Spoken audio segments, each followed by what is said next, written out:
Hello, good evening, and a very warm welcome to Rangers Radio.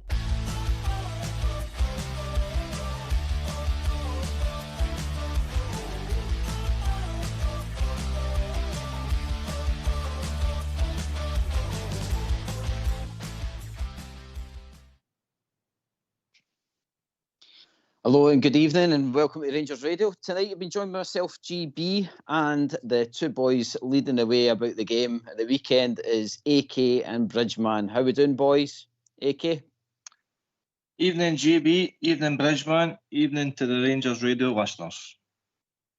What can I say? Big evening to yourself, GB, and of course yourself, AK. I'm trying to stop laughing when I say that. And to all the Rangers fans that are listening all over the world, good evening and welcome to Rangers Radio. Yes, very warm welcome, boys. And it's a pleasure to have you on tonight, especially, like I says, from the game of the weekend. AK, a vital 3 points at the weekend. On paper, 2-1 result against St Mirren at home. You wouldn't really be upset at that, but I think from what we've seen for the fan groups and stuff like that, it wasn't the prettiest game to watch at the weekend.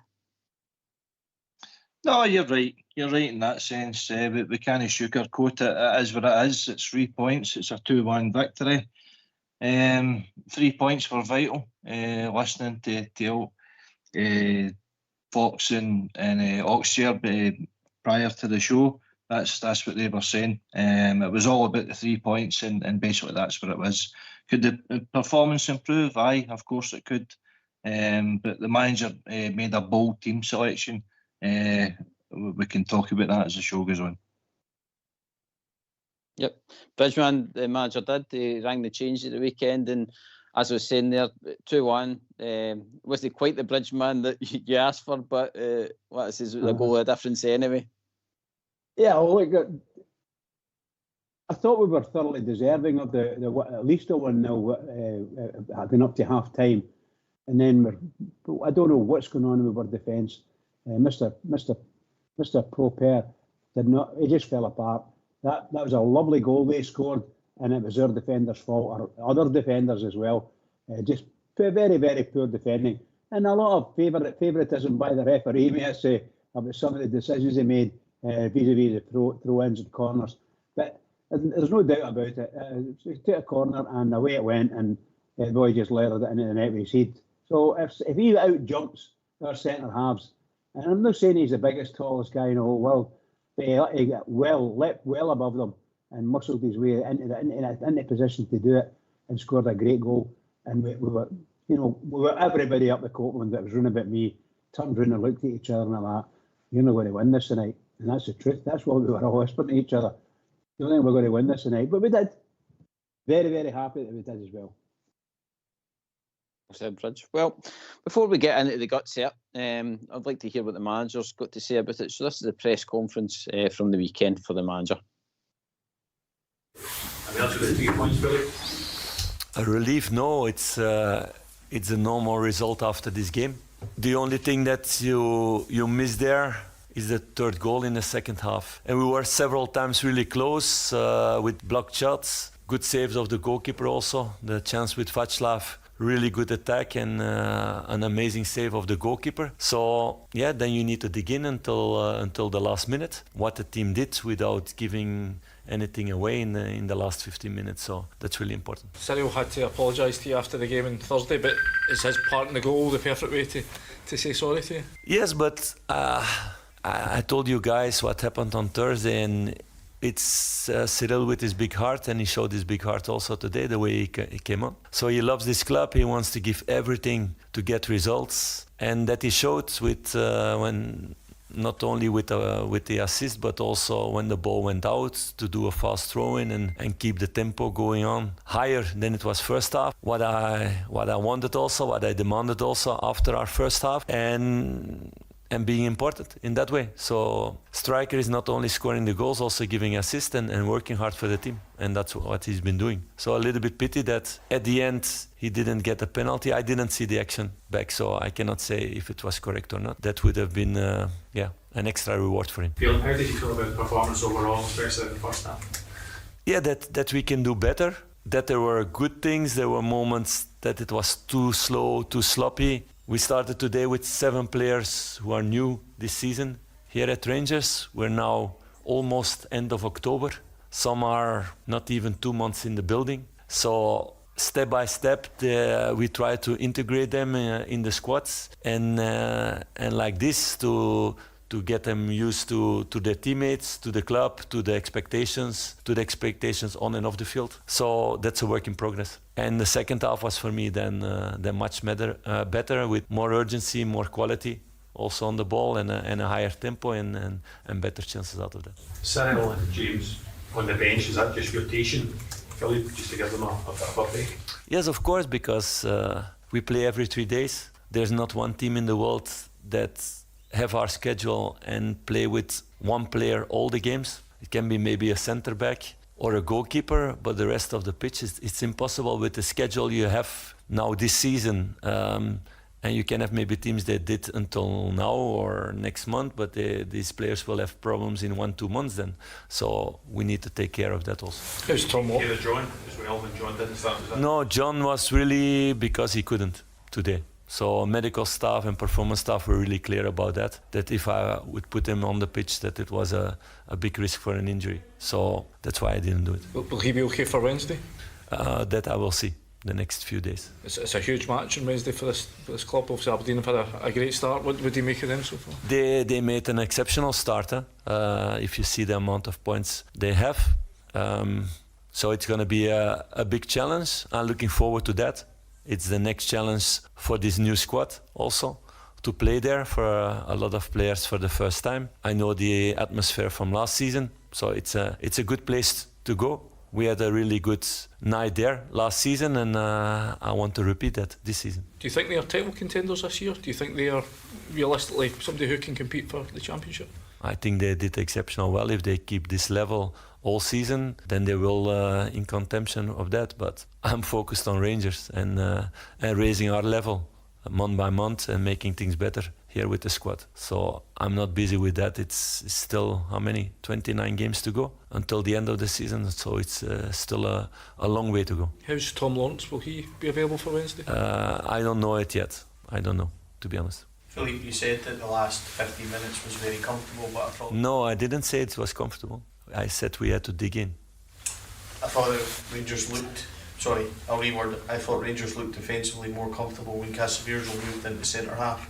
He brought a stability to the back line. Is that something you agree with? I make a change for a reason. One moment, so I wanted to get some stability in the way that St. Mirren was playing. And he did a good job in that way. So we will see for the future in that way. He was playing also a good job on the right fullback, although he could play more offensive in the first half. Second half was much better in that way. I should have reworded that better. I was actually praising his performance, like when he done well and then went into the middle. Yeah, but that's why we brought him in also, because he's still young. He's only 22 with a lot of potential. And he can play all over the defense. He played a really good game in Malmö as left fullback in a certain role. It's not the same role as Jefte has, for example. So we're really pleased how he came into the building, how he's in the squad, how he's available also in different positions. And you need players like that. So I can praise him also after this game. I got there. Thank you. Philippe, how impressed are you with Nico's... since he come back into the squad, 2 man of the match performances, he's been out of the team a long while. You must be impressed with the way that he's sort of found his level. I know Nico already long time. When he was a young boy coming through the youth ranks of Standard. I know him from before when he was playing in the youth of Standard. So it's not a surprise for me. It's about getting him to this level and to raise the level still. But he's been really unlucky in that way. When I came in the beginning, he played, 1, 2 games, 3 games, and then he get a really, really bad injury, and he was a long time out. He get an injury this season also that he was a while out, and then you need some time to get back in rhythm and to grow to your best level. But I know he's a fighter with good feet and with the right mentality that suits this club. So I'm happy to see now the Nico that I expected already 9 months ago. But yeah, that's part of football with injuries that you lose some time. Philippe, you've talked often about month by month, step by step. As a professional coach, how satisfied are you that your messages are getting over, that they've been adopted and the team is able to translate what they do on the training pitch to...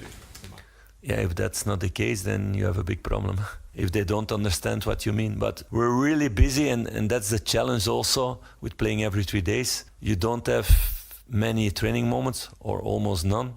Like this week, tomorrow not, because it's recovery. On Tuesday, it's more tactical, but you cannot let them run too much because they need some freshness for Wednesday. So it's challenging in that way that you need to do a lot of things with video, individual, collective, but also the story with players who don't speak the language yet and all those things. But I'm pleased if you see 7 players who started today who are new, and everybody will say after the game, there is potential there for the future of the club, and some do already really good performances. So we need to continue on that way. Why don't you give us a call on 0141 356 1972. It's your show, it's your platform. Let's hear from you.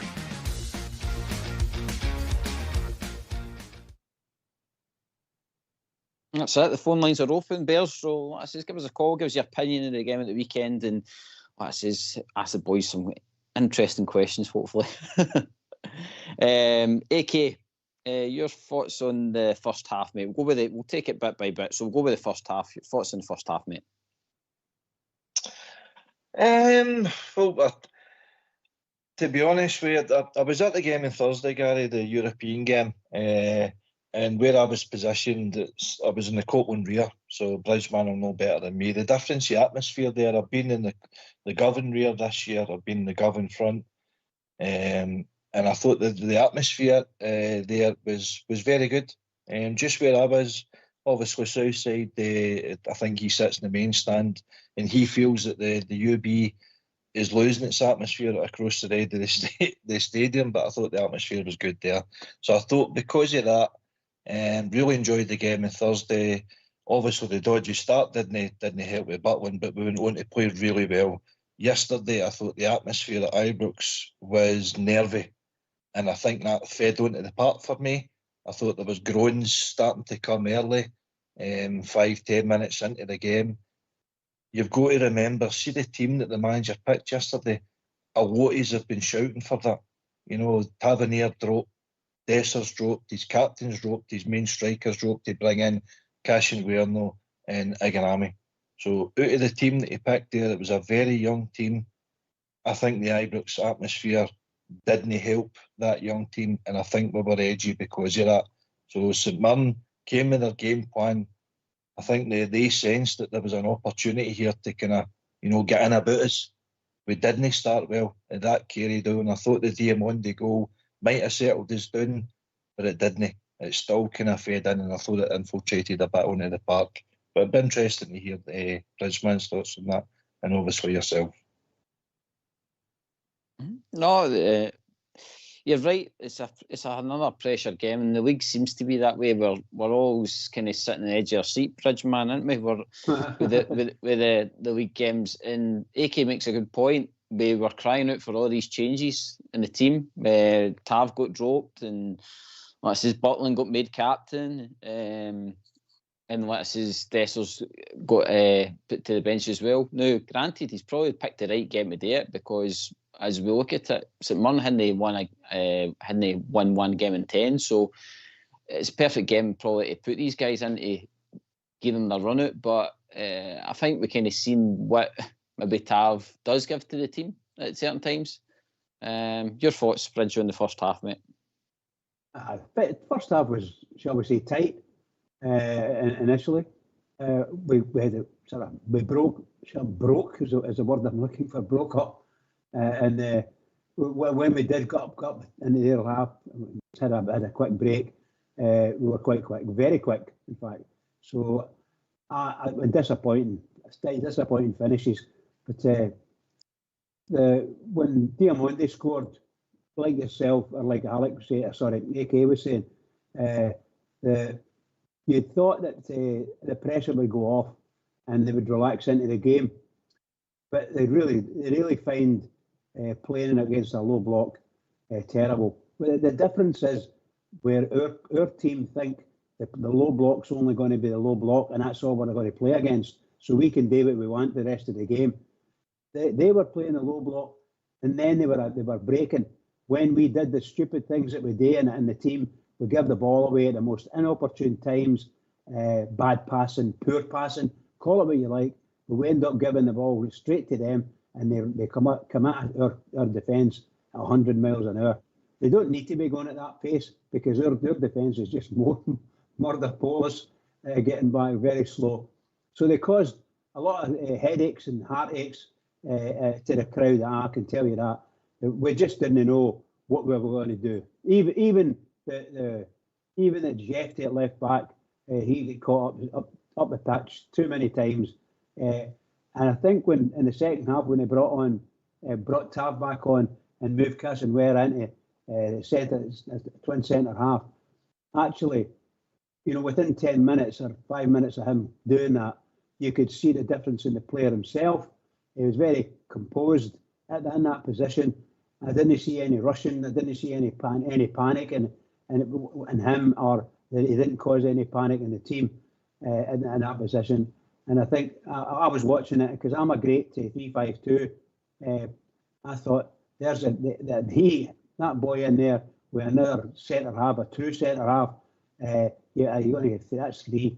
You can out our defence, you can get 3 in there and play 3-5-2 at Ibrox, because the two smallest men in the park, for me, the two smallest men in the park were both every bit as good as each other, and a slight leaning towards young Raskin. But I thought Connor and Raskin were absolutely excellent last night on the pitch, and Cassenware did well. I think the rest of them, it's questionable whether they were great or anything like great. But that's what I thought. I thought even our goalkeeper was shaky at times. But we scored a cracking goal and then they scored a good goal, and then we scored an absolutely fantastic goal for me. And we missed a few with some great moves. Sorry, boys. Sorry. No, just hold on to your second half. I'm only on the first half. We'll build into the second half. AK's not even got to their goal yet. So, AK, the first goal for me was a brilliant team goal. I mean, and Diamande was switched on to obviously put it away, but I felt Raskin, as Bridge touched on, Raskin and Barn, I was really happy to see that the manager stuck with that. My only defence for them as well was that St Mirren was like flooding us with 4 in the midfield when they were attacking. So again, AK, I think our downfall a lot of times down to these tactics. It's just, when you're putting 2 against 4 all the time, you obviously got to get overrun. But I felt the 2 boys held their own in there. And again, like I said, Raskin basically put it on a plate for Diamande. Aye, it did. As you say, it was some nice build-up. I think it was Czerny to the cross field pass for the Bajrami, and he was intelligent enough to look up and see who was free, and obviously spotted Raskin in the edge of the area, who unleashed a cracking shot at the goalkeeper. I think it taken a wee touch of deflection, maybe off of Diamande. Keeper saves it, and then he's got a tap in. So we go 1-0 up. I'm expecting us to settle down a wee bit now. But the groans and that still came to the standard. I'd be interested if Bridgman noticed a difference where he was sitting between Thursday and yesterday, because I don't think we help ourselves. I really don't. You're starting to get groans and all that for the stand as early as what it is. I mean, you've got to remember the age of these boys. A lot of them are foreigners. It's only really Barron that he's just got in the team that we've got. I don't think we help ourselves. I really don't. People might say that's an excuse and what have you, but see, when you're playing with that pressure, the expectation, the Ibrox, we know it can be a difficult place, Bridgman, but come on, these are only young boys. Get behind them, let them grow into the jersey before starting to get on their back. Yeah, sorry, can I go in there, GB? Aye, of course, okay. Chan. I was going to say, you're talking about the two. My thoughts were they were the two best Rangers players on the park, without a shadow of a doubt. I thought Czerny wasn't as good as he was in the European game, but still quite good. But I think that Raskin is the most improved player at Ibrox for me by a long way. He's a smashing wee player. You can see what the manager that brought him in. You can see what he saw in him, and he was given whatever freedoms in the pitch he asked for. He's got them, and he makes play happen. Good. The only difficulty is he's got a huge weak spot, like a lot of the team have, is the stray passes. Sometimes he makes a pass and his mind's going a wee bit faster than his foot, and he thinks he's doing it straight to the player, and the players move 5 yards away or go the other way, whatever. It's just there. There's mistakes in him in that sense, and he needs to, once you get him to learn and clear up some of these mistakes, he's a superb wee player. Most improved player at Ibrox in that. And him and Barron, absolutely excellent. Absolutely excellent. AK, do you think some of the groans were coming in a sense because of that boy up front for someone that Sanya was bullying us? And do you think that it's like it made it look more like that St Mirren were winning the kind of physical battle?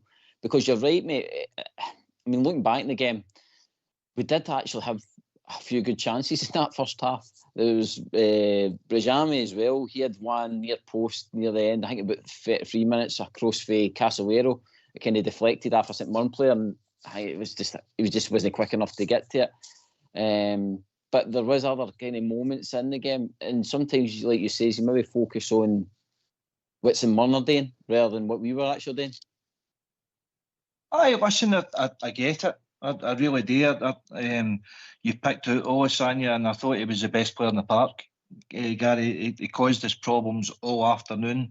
Proper had a nightmare. He couldn't handle him. He couldn't handle the physicality of the boy, and good on him.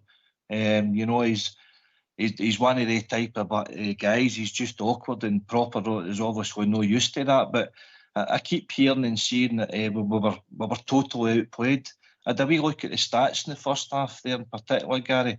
1.19 expected goals. We were to 0.52 for St Mirren with 75% possession, 7 shots at goal. St Mirren had 4. We had 3 on target. They had 1. We had 4 corner kicks. They had 1. So for me, that 75% to 25%, and people are saying that St Mirren were a better team in the first half. I didn't see it that way, but they did cause us problems physically.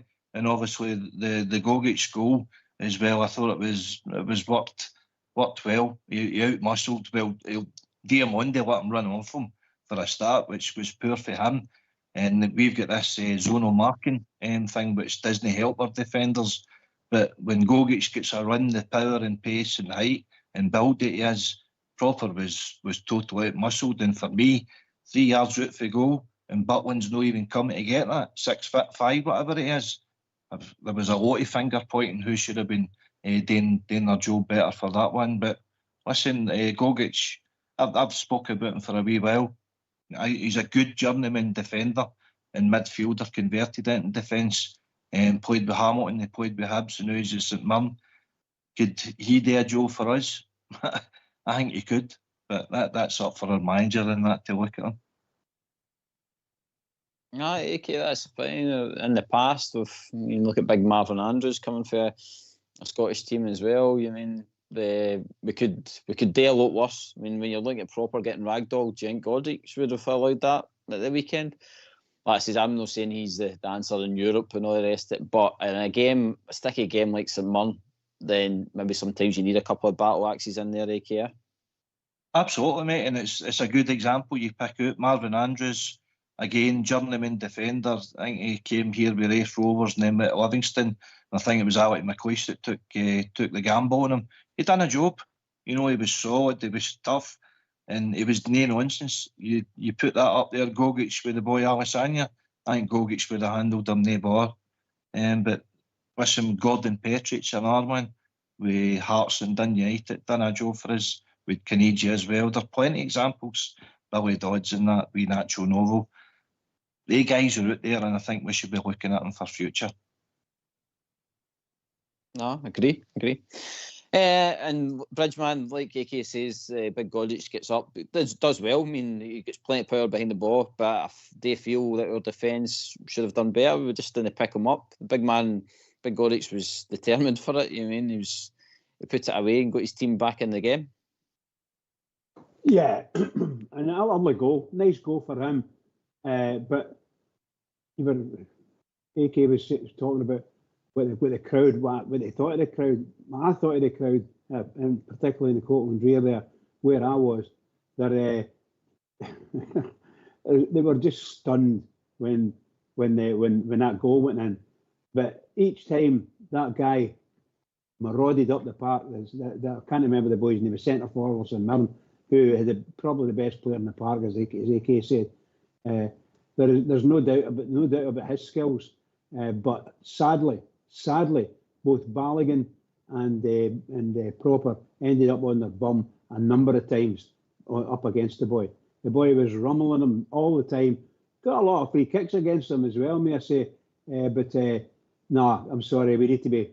We're playing at Ibrox, for God's sake. With two centre halves, call themselves centre halves.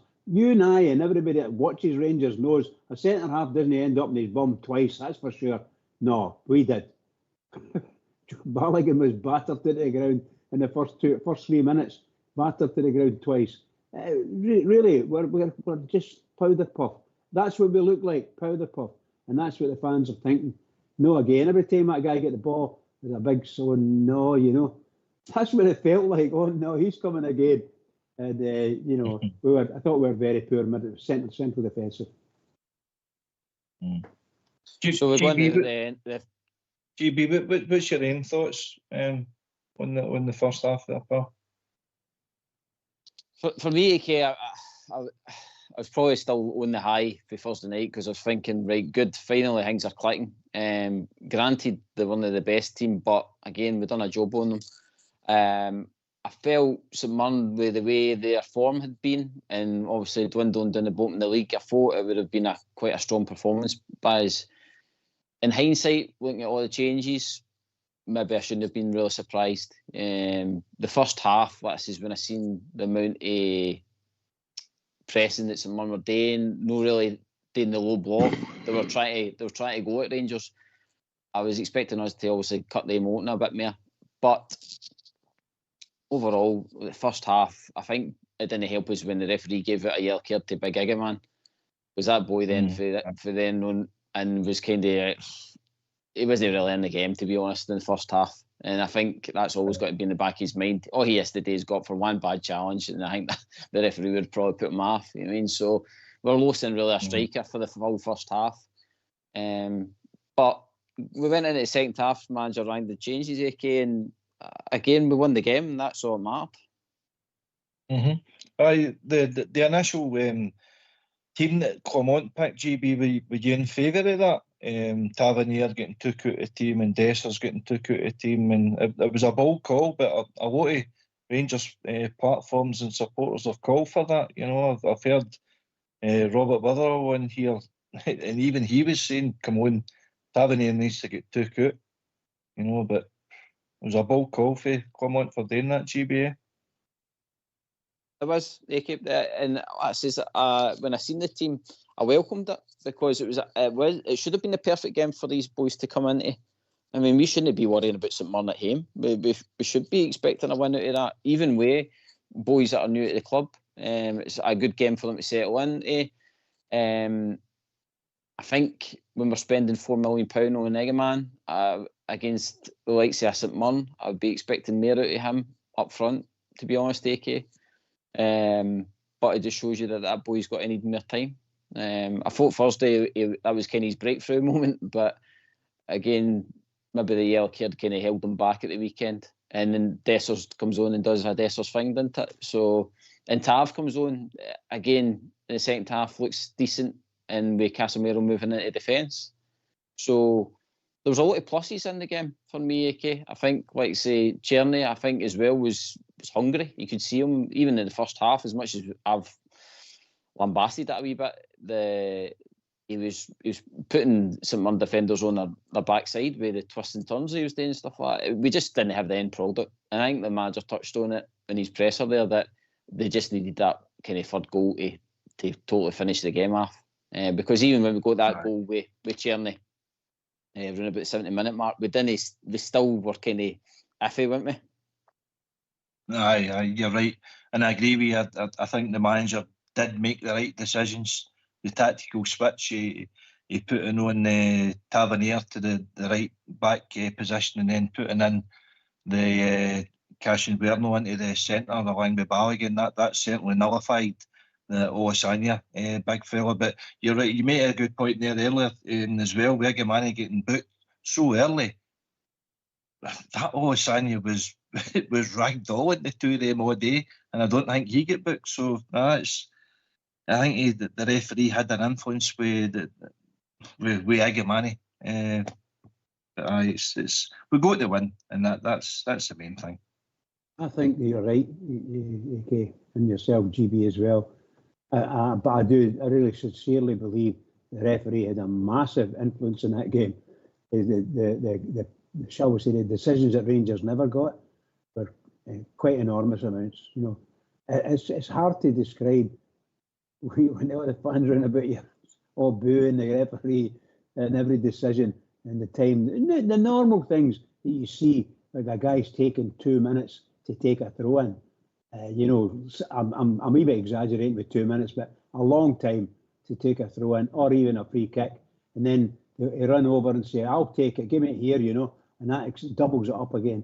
And it ended up we booked one of their players for time wasting. He could have booked to 11 of them because every single one of them were doing it, and that kind of is a bit off-putting as well for the fans, not necessarily for the players, but for the fans. But when we scored the second goal, I have to say, the relief was palpable in Ibrox for the fans. What a difference it made. And there you go. That's what happens. But that referee was disgraceful at times last night. Aye, Richard. Yeah, he did. He influenced it. Okay, I think I'm talking absolute nonsense with the 4 million. Probably get mixed up with the amount we spent on Danilo and Dessers and Cortez and all the rest of it. That 4 million just seems to be a figure that we like to spend. But it's probably working out about 4 million with add-ons for the boy eventually with Igaman. Maybe we'll see down the line. But the boy's definitely needing time. And to be fair, I think Fox touched on it at the weekend. Big Dessers takes a lot of criticism. Big man for that second half, the way he created that second goal. He's got to take all the credit, all the plaudits, because he got his manager out of hole. AK, I mean, if that was a draw, and you're talking about the drones and all the rest of it, I don't think it would have went down well. You've got a point there, mate. Jake and Sugarly Peg come to mind. Hey, listen. Sorry, Dessers, believe it or not, and I'm not comparing him. See the way he collected that ball and he drove to the byline and cut it back for Tierney. That was Cooper. I don't know where he got it from, but that was Cooper-esque, the skill of the big man to do that and the vision to seize Tierney. So, no, good on him. But then the enigma that he is, he's running one-on-one with the keeper, finish it, just pop it over him for 3-1, and he goes down too easy for me. He's looking for a penalty. Inconclusive whether it was touched or no, but the only guy that was raging in the stadium that didn't get a penalty was Tavernier. Yeah, absolutely. I do think when you mentioned Dessers, I do think we have, as a club, we've got a massive weak link with Dessers. And yeah, he came on last night and absolutely brilliant quality stuff. And I thought he did really, really well getting that in and coming along like up the byline and doing whatever he needed to do. And it was well tucked away. And what a relief, as I say, it was palpable. But that's, to be honest, that's virtually all he did the whole time he came on. I don't know how, let's say he was on for half an hour. That's the only thing he actually did. In the last game, the European game, I don't even hardly touch the ball. You know, he's just an enigma. He really is an enigma. And I don't know what the manager's ever going to do with him. Maybe we're playing the wrong style of football for Dessers. Maybe Dessers would fit into a better squad of football players. I don't know. But my goodness gracious, he's He is an enigma, let's call him an enigma. But that stuff he did last night was just fantastic. It looked absolutely brilliant for me anyway. Absolutely brilliant. Well done to him. Thank you. Mm-hmm. Well said, Rich. Well said, mate. Right, okay, it's a phone-in show. We had a win at the weekend. We've got a big, massive game on Wednesday night coming up for the manager, for the team. So let's hear from you.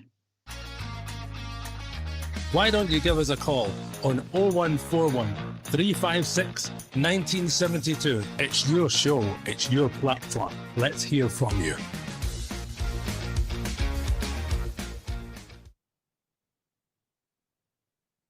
Aye, so like I says, 2-1 win. On paper, that's decent. You mean we know that St Mirren are sometimes a bit. We've got a bit of the hammer throws about them, but it was a hard-fought game. And again, it's not an excuse, but they have had a full week to train and prepare for that game. Whereas, like I says, we've probably ran our socks off on Thursday night and we've gone straight into the weekend. I'm not saying it as an excuse, but I says they are human beings at the end of the day. And when you've got a guy like that big, Ollie Sanya, right in your face with multiple stages of energy, then I think, like I says, we've got to cut them a wee bit of slack. And AK, you make a fine point, mate, about the whole nervousness. There's a lot of pressure on them. They know any small slip up, then we're on them. We're on top of them anyway, as a sport. And rightly so, because we do look north now. We're seeing a team like Aberdeen flying. They've brought in a lot of different players. Managers got them playing attractive football. They scraped a 1-0 win at the weekend as well. Didn't see people saying much about that. But for us, AK, the manager just needs to watch these tactics for me. Like I says, we were getting flooded at times, and it's no fair on Barn and Raskin to be doing all that work in there. I know our attacking players have got to be ready, but when you're getting flooded with 4, I just don't understand it. I don't know why the manager enjoys bringing that pressure on the team when he doesn't need to. Well, listen, it's up to the kind of the 3 in the front of Barn and Raskin to identify that the guys might be getting overrun there in the midfield. But again, I go back to Thursday night, sitting in the court one there, I see right down the middle of the park and people are saying big gaping holes in it. I never seen that at all on Thursday. So the boys worked their socks off. The two of them are in tandem with each other. It was maybe on yesterday's game, you're looking at Diamandi then to come into the middle and also Cherny and Bajrami to come back, and nullify the kind of the outnumbered presence that St Mirren maybe had on that occasion. It was one of them, Gary. Can I just give you the team, the nationalities of the team and the age of the team, GB, if you don't mind? I think of course, mate.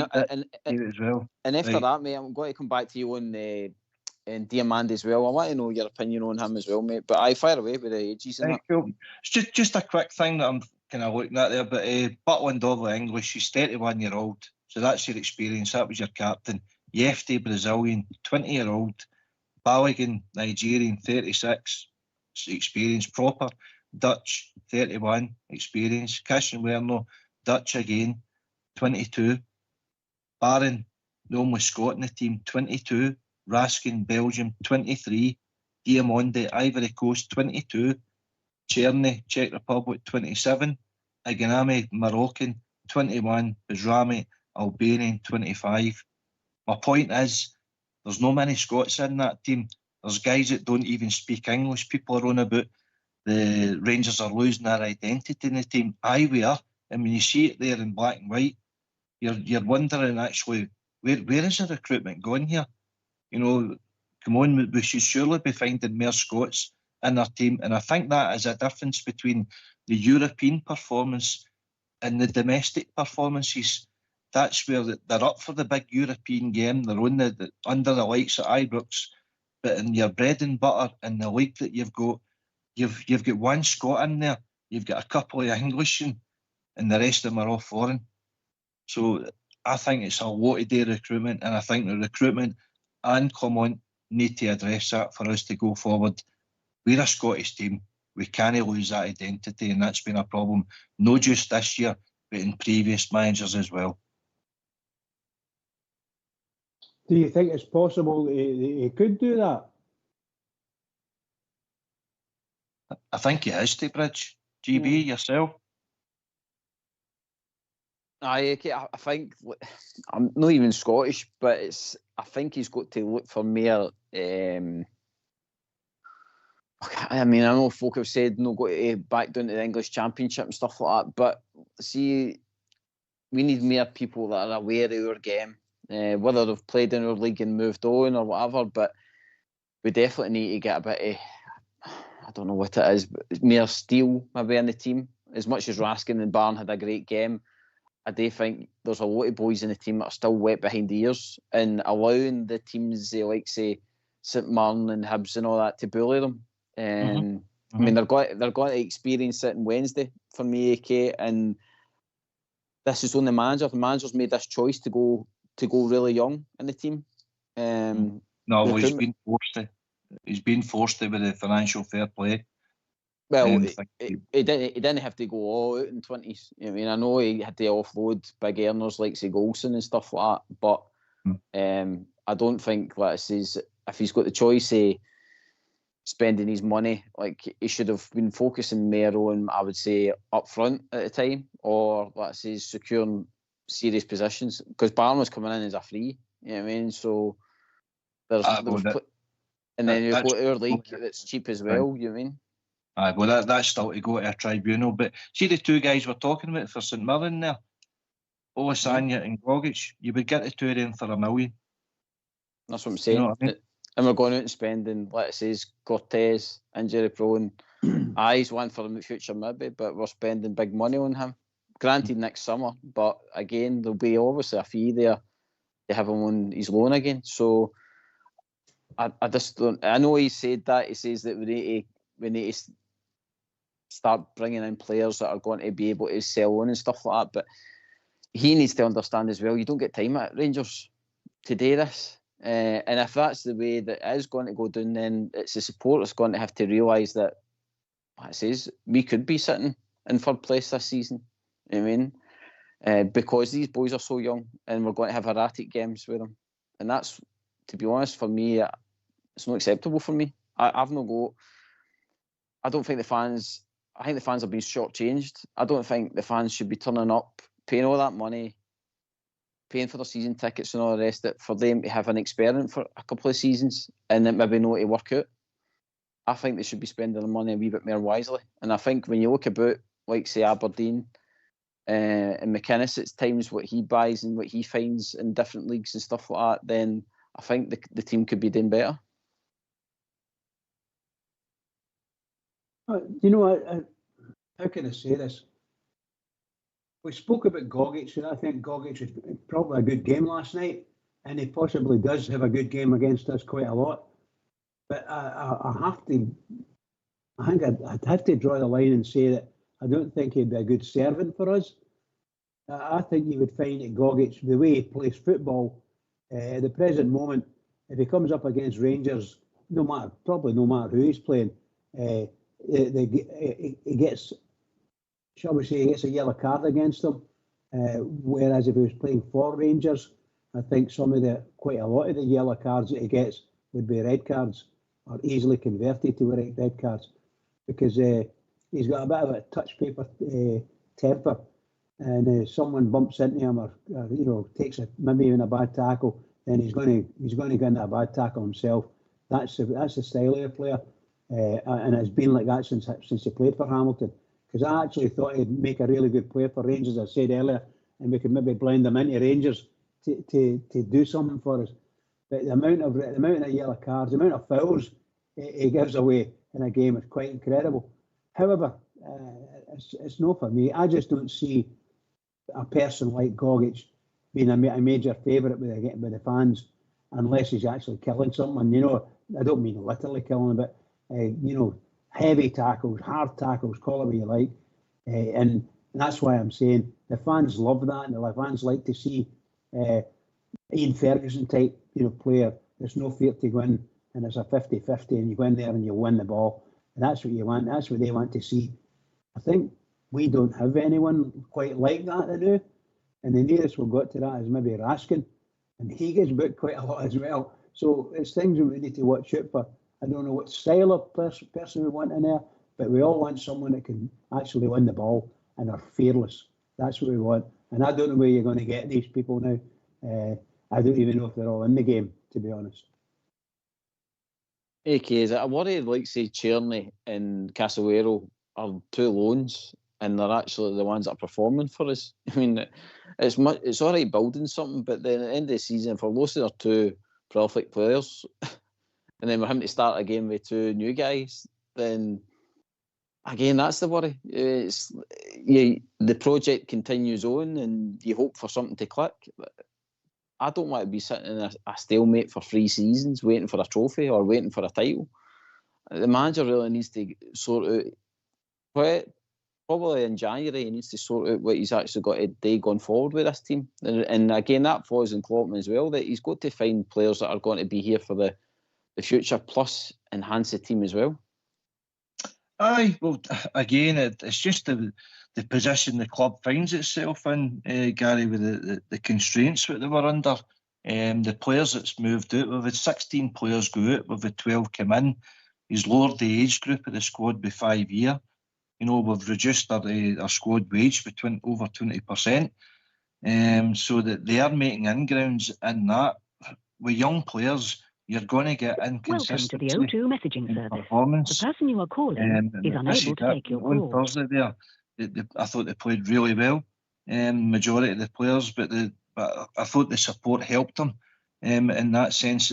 We've just got to remember where we are in the kind of country we're playing in, which style of football. It's all physical stuff, and we see it every game now. St Mirren, Hibs, Motherwell, Ross County. We'll find out Aberdeen and Wednesday. They're all big physical guys that we're up against now. And who's our physical players? I look at it. Proppers, no. Balogun, Yefty maybe, Sterling. I wouldn't say even Iganami. He's a bit of kind of strength about him, but even Dessers up front. It's kind of lightweight. It's wee boys, Barron and Raskin. You know, Diamondi's stick thin. McCausland's a similar build. We need to get all these things right. And I know Clement's on about kind of character of the player and everything. You can get swallowed up dead easy at Ibrox. That's the thing. You've got to embrace it. You've got to fill the jersey and don't be feared. You know. But you've got a caller in. Aye, I think we joined with Ross. Is it still Ross? Aye, how's it going, bro? Not too bad, mate. I think you've got the show in the background, bud. Can you just put sorry, that on mate. mute? Sorry, pal. Hi. Come on, mate. No danger. Aye, you're talking about my team and that. I'm Glasgow Rangers, proud and loyal. What's going to happen to the managers, mate? We need to get the manager out. What do you think? I think that'll be easier said than done. I'll take that one to AK first. I think it's all results driven. Nah, no for me, mate. No for me. Sorry. I know there'll be people out there that will disagree with me, but I think he's been dealt a horrible card, and I think he's been having to clear up a lot of mess for previous mismanagement of the club, and we're trying to deal with it as best as we can. So I'm still with Clement, but he needs to improve. That's for sure. That's for sure. But no, I'm still with Clement now. No, I mean, how many more chances do we give him, AK? He's only had a year in the job, mate, and he's trying to sort out a mess you could go back 4 years on. I mean, so it's not his fault. No, but it wasn't his fault.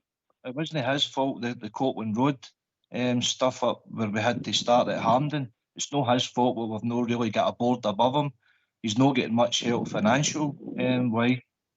I know people will say, 14 million's a lot of money. It's not a lot of money when you're talking about the turnover of the players that we're looking at. Postecoglou had 40 million to change. They were ripping up contracts. Come on, couldn't get a player in until players left Ibrox. You know, so he's his hands have been tied a lot for me.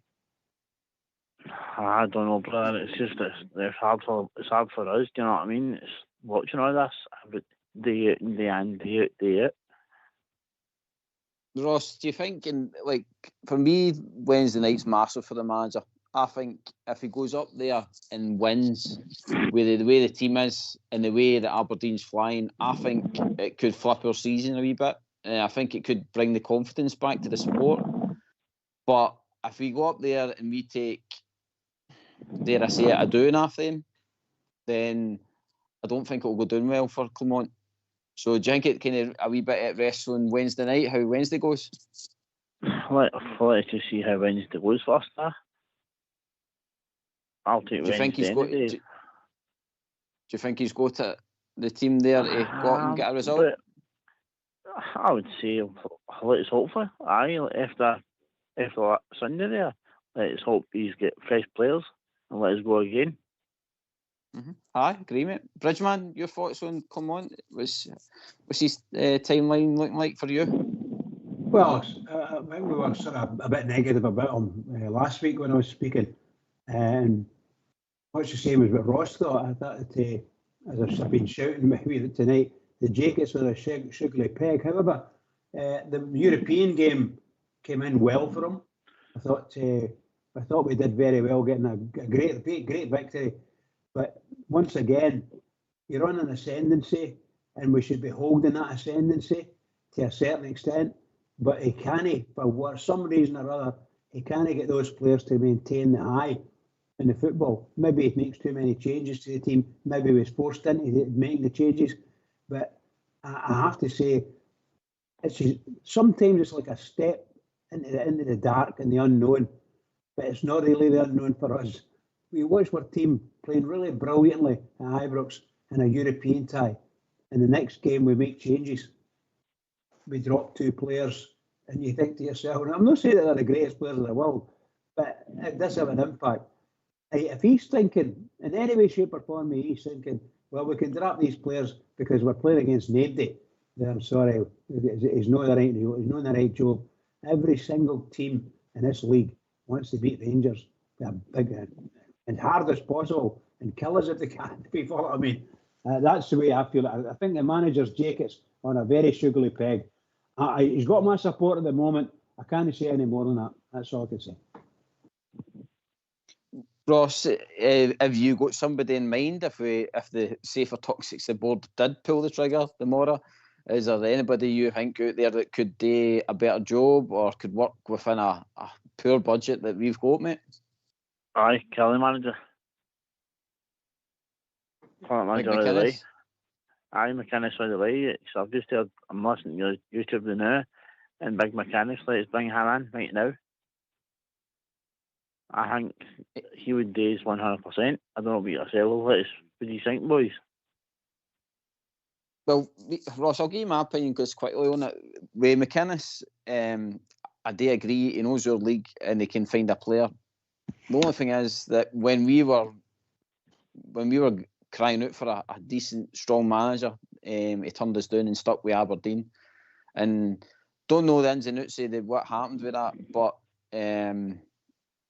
what I says, for me, his time was then to try and grab us and bring us back, and we had to end up suffering Caixinha and all the rest of it. So I don't know if McInnes' time's maybe passed, but I'll take it around the boys, bud. AK, your thoughts on McInnes, mate? No, sorry, Ross, I need to disagree with you again. McInnes, he's done a great job with Kilmarnock, I'll not deny that. Did he do a good job with Aberdeen? I think he won one trophy in the term that he was there, but it was also basically Celtic's only competition there, where you had us, Hibs, Hearts, Dundee United. I think that was about 5 of the big 6 that could challenge Celtic, and they finished 30 points behind them. So turned us down twice. He did. That's a fact.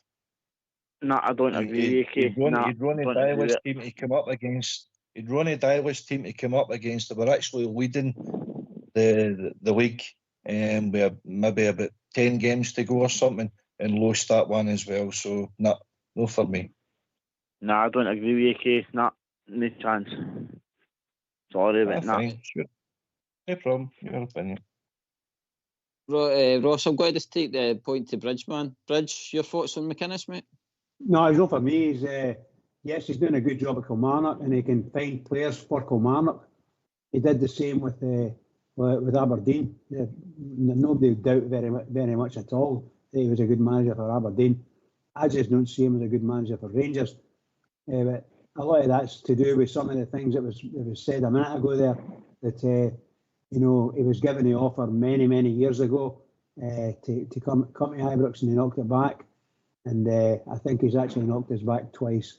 So I don't know that no game a third time for me. No, for me. No, that's all I've got to say anyway, boys. All right. Right, appreciated, Ross. Thanks for phoning in, bud. Cheers, mate. Take care, mate. That's what it's all about. It's all about opinions, and thanks to Ross for phoning in and contributing to the show. AK, I'm kind of like you, now, mate. I don't think the Rangers are in a position to get rid of a manager. I think they need him to stabilise us. As much as I'm no Clement's biggest fan, I think that he should be doing better, considering what I can see in the rest of the Scottish League, and what people do with lesser budgets and stuff like that. I think we do need to kind of stick with him now. I think minimum is the January transfer window. He needs another good transfer window and see what he can bring in. But I really hope that the January transfer window is full of experience for me. Listen, Gary, it's one of them. Listen, I can hear people screaming at the radio now saying I'm talking a lot of nonsense, but I try and understand the kind of process of how we're having to restructure the full club. We've got a board there with no chairman, no CEO, no director of football, no academy kind of guy. We're rudderless now. And for me, all the guys that are to blame have all left the club. Your Stuart Robertsons, your Ross Wilson, your James Bisgrove, Michael Beale set us back. I know John Bennett was there in a lot of their meetings, Douglas Park. They were all in a lot of their meetings. They were all decision making. And they put us in this position where terrible recruitment, we rewarded players and put them in long-term contracts where we couldn't get rid of players when we should have got rid of players. We all know that now. That's not how a football club should have run. When we got to Seville, you should have been looking at Tavernier, Barisic, Lundstrom, Kent, Morelos. You know where I'm going. You should have been looking to kind of turn over them players and refresh the squad using the money that we're going to get back there for transfer fees. But we ended up, most of them all walked away for nothing. Kamara was the only one that, and Bassi and Aribo, Sakala, they were the sort of guys we did get a return fee in, but we still squandered the money in bringing in Dessers and Danilo and Lammers and Cifuentes. It's been an absolute basket case, our club, for a lot of years. And they guys weren't held to account at AGM. One of the guys did hold Ross Wilson to account a couple of years ago, if I remember. Douglas Park and Stuart Robertson were first at his side to say, listen, you've got your figures all wrong, you don't know what you're talking about. The guy got shot down in flames and that was it. So for me, all the guys have got away scot-free, and now the club, Clement, Cloppin, John Gilligan, George Letham, they're trying to restructure the full club, and we need to start again. So that's going to take time. It's no something we're going to like. I get it. The trophy couldn't. Celtic's going to bypass us. People want Dave King in. What's his intentions? He's going to come in and just sell his shares to the American consortium for John Bennett, John Gilligan, Dave King and Paul Murray come in and says this club will never be in the hands of one person again after the David Murray, shows that it couldn't fall in the wrong hands. And that was the stipulation they get in power. So that's the reason why they're digging their heels. They've all spent millions in the club, GB. Millions that people are totally unaware of. We didn't have a bank facility. They guys, bailed us out any time we need finances. It's a rip it up and start again job, and it's no going to, people's supporters are not going to like what I'm hearing, but that's the truth of the matter. So we need to stick with the club there's still no white flag going up for me. That's not my remit, but it is what it is. No, well said, AK. Like I says, there are a lot of good points in amongst that. Right, boys, it is tune time, so get yourselves on mute because we're going to have a tune.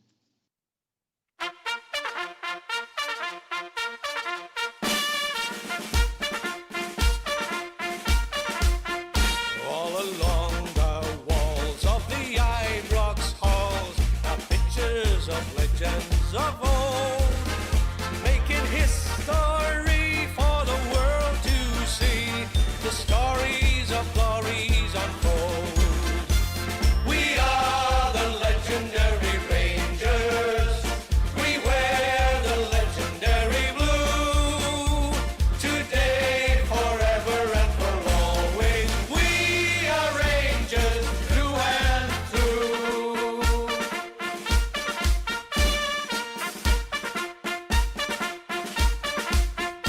Well, the legends come and the legends go, but Rangers live on just the same. For a new one's born when the blue shirts won, and we all remember their name. We are the legendary Rangers. We wear the legendary blue. Today, forever, and for always. We are Rangers through and through. And there is no doubt what we're all about when we face the world and say, bring it on some more, 'cause you know for sure that we don't do walk away. We don't do walk away.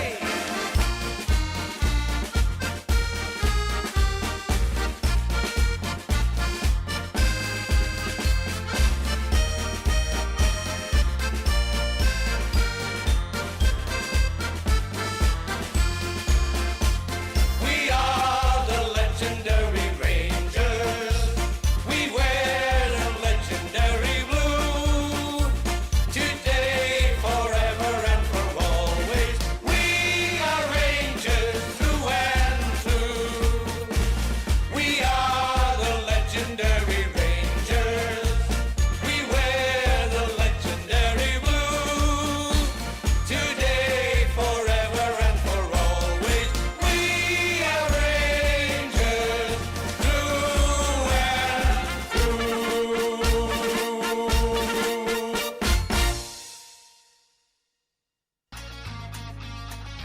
Why don't you give us a call on 0141 356 1972? It's your show, it's your platform. Let's hear from you.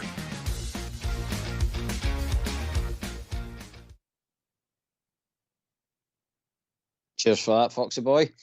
Boys, we're all back. I think, AK, you back, mate? Yeah. I'm good. That was a quick first hour. Loads of points and loads of talking points. But I think we've got a couple of calls ready to come in, mate. But I kind of want to actually move on since we're not probably got to be on before Wednesday again. But the big one Wednesday night, mate, I just think it's a massive game in the season. We're already sitting 6 points now. I think we kind of need to pull the socks up, AK, and go up there and get a result. It's a huge test of character, not just for the manager, for the players. You know, no denying it. It's there in black and white. Aberdeen have started exceptionally well. They've come in there, and you know they've got a synergy, that Clermont had last year, and their crowd's fully behind them, and it's going to be a huge test, that's for sure. I agree. Bridge, you back yet? I'm indeed, pal. I'm indeed now. Well, welcome. How are you feeling about Wednesday night, Bridge? Well, trepidation, to be honest. I think that in our league games up to for the last wee while, we haven't been sharp and things like that. And by the looks of Aberdeen, have got a wee bit of bounce and a spring in a step. The the mere fact that they went to Parkhead and drew is kudos to them for that. So that shows you that, as far as I'm concerned, they look a tough outfit to beat. And on their own, they've got a crowd, big crowds again. They're back to 18 and 20,000, so it's pretty good. So good luck to them, not against us, but good luck to Aberdeen, and well done turning the thing around. And that Miofsky, he was a star for them last season, and I think they've got another boy in there who's a star, and we've got Dessers. So let's not say too much about that. I'm going to. I hope we'll beat them. I think we'll beat them. I'll tell you what, it's going to be tough. It's going to be tough. No, well said, mate. Right, we've been joined by another caller, which is Smurf. Smurf, how we doing, mate? Aye, no bad. I'm a bit despondent and about the sort of performance at the weekend, but there's a realisation that the club are trying to go down a different direction. I think we've unearthed a few gems. You know, we'll obviously make mistakes in the transfer market as well, but I think we've got to stay the course that we're on. I was listening to you earlier, and you know, everybody's entitled to their opinion, but we don't have the funds to go out and buy ready-made stars anymore. That's not a thing. And I think we need a mix of, you know, the best sort of quality journeymen in our own league, youth that can be developed and sold on, and, you know, the odd smarter and a quality through the spine of the team, you know, a top-class centre-half, a number 6. If he's going to play with a 10, a real good number 10 and a real good striker, and just knit everything around that. I think what we can't be doing is, what the club won't do is deviate for this course, irrespective of who's managing the club, or rather the team. No, I don't think they'll deviate for this course because they can't. The conditions in football have been set, and we've got to abide by them. I don't know what you feel about that. I'll take it with the boys, mate. Just Matt, by the way, what I was meaning earlier, Smurf, was that I'm not expecting us to go out and spend 8 and 10 million on proper good players. I just think that with the budget we've got, we could be doing better, considering what other teams can do with smaller budgets and the gems that they seem to find. And like I says, I hate to say it, but look at Aberdeen. Like I says, Miofsky, we've got another boy up there. They've been able to sign Nisbet on loan. I mean, I do think we can go and ask the question to better players, to be honest, to help us on this rebuild. But I'll take it from the boys. AK? No, it's a fair point. It's a valid point. As I said, the recruitment, when I look at the nationalities of the players that we've got in our team there now, it's quite obtuse when you look at it. It's not as if Clement has worked with these players before. I think a lot of that's came from copying. I look at Aberdeen's recruitment, and there's a lot of kind of Scandinavian players there, because the guy that they've got there, Jimmy Taylor, is operated in that market, you know, and that's obviously what Postecoglou did with Celtic, with bringing in the Japanese boys. I'm just wondering where are we going? But we've got nobody on the board to question these sort of recruitment, you know, and we're filling guys with Brazilians, Moroccans, you know, Dutch, Ivory Coast. We're working into our winter time here now. We've always had teams filled with kind of Scots, Northern Ireland based, you know, players, guys that will roll up the sleeves. The classic example, Rugby Park a couple of weeks ago, that wasn't a game that was ever going to be pretty. That was a game where determination and just get his sleeves rolled up, and that's what wins you the games in Scotland. And I think we need to, that's why we need to look at the Scottish market more than what we're looking for. We're talking about Lennon Miller now, with the choice between him and Bailey Rice. As a youngster, we picked Bailey Rice, but there's no development for Bailey Rice because he's not got first team games. Connor Barnett at first team development at Kelty Hearts in Aberdeen before he came to us. So we're needing to do our job better with the academy to give them a pathway to the first team. But I think we could also be looking at the Scottish market better than what we're doing. Come on, to go forward, he needs to address that. But we need to get a football guy on that board to question them on that recruitment, and we've not filled that role for Walter Smith was on. Smith, you want to come back in, mate?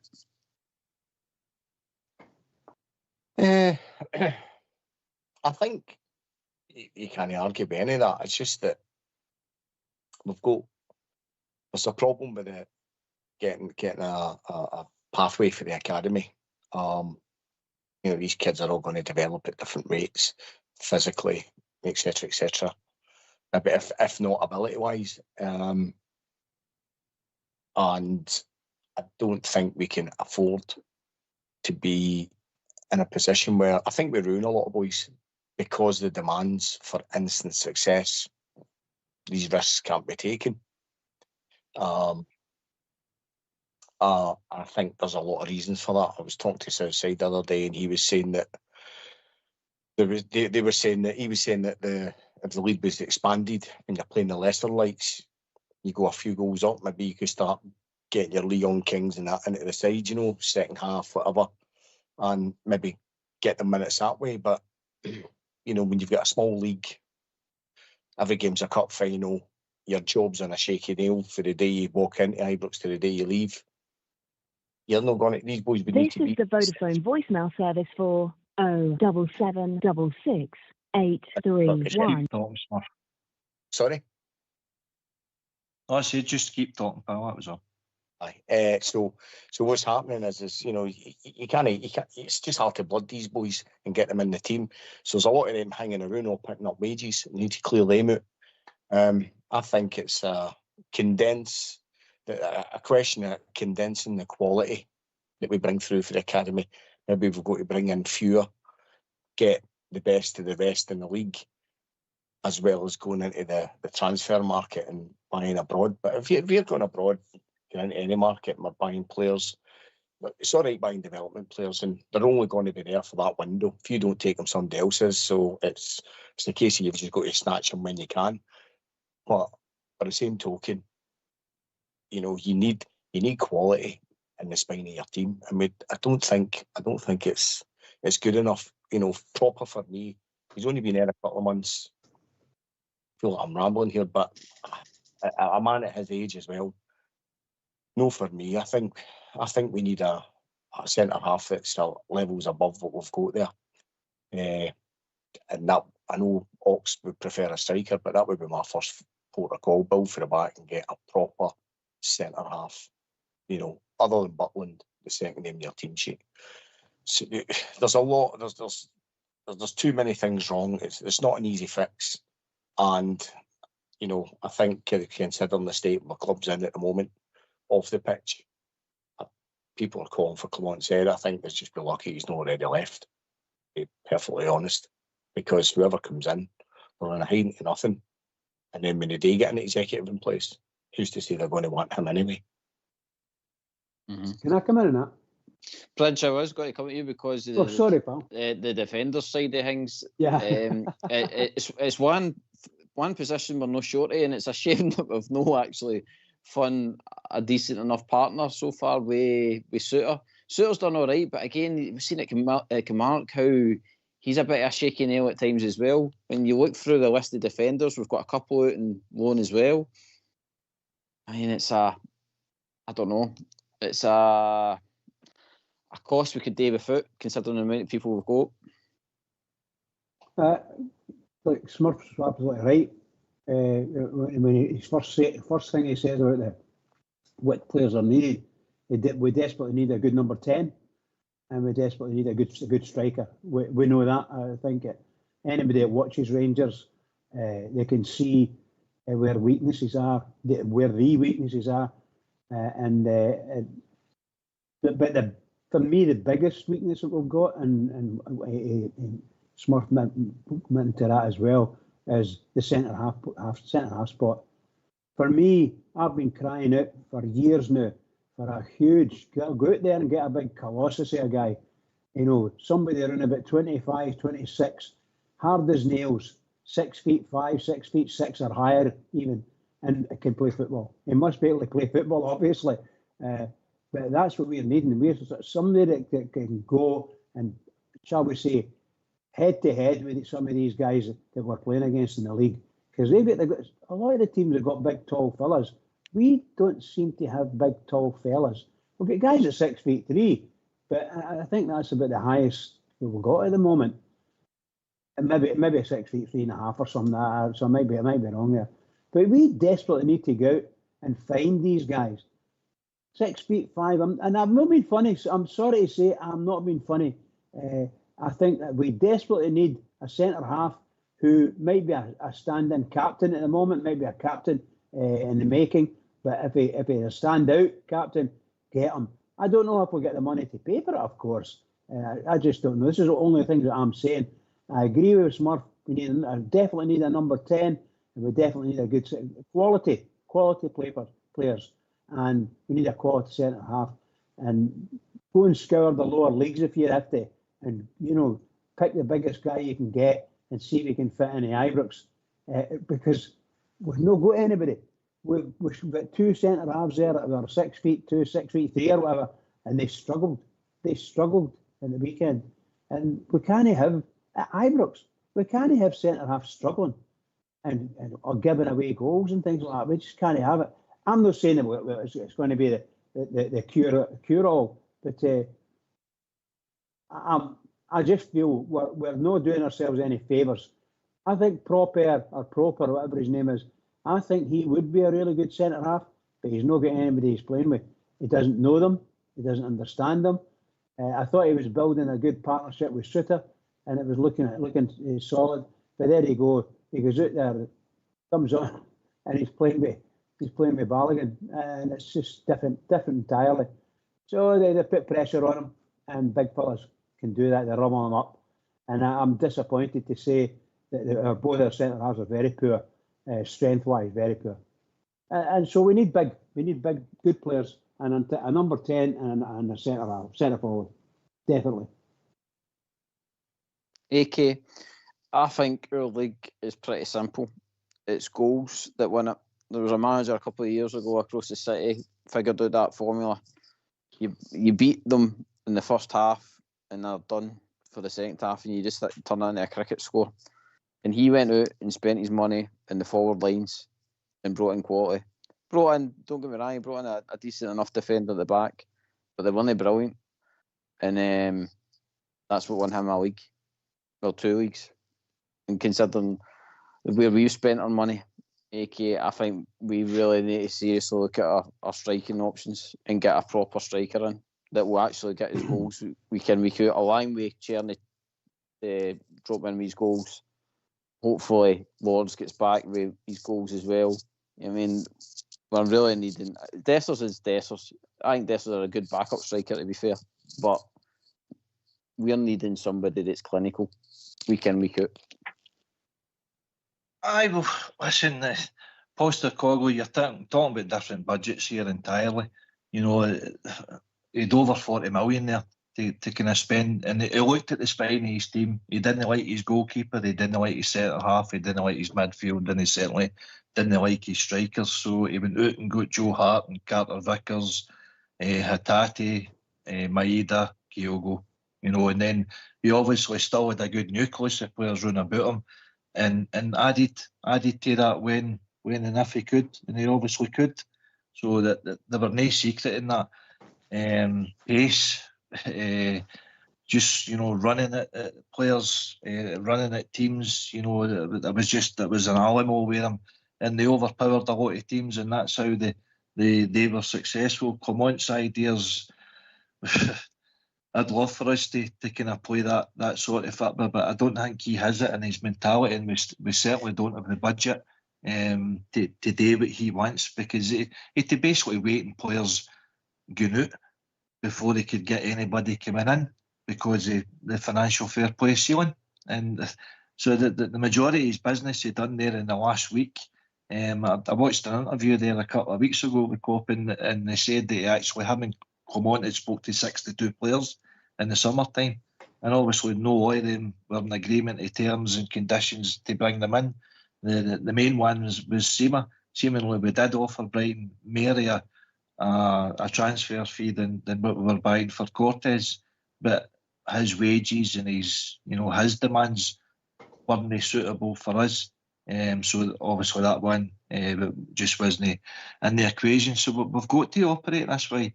It's no pretty, mate. It's no pretty what we're watching. But you're going to get that.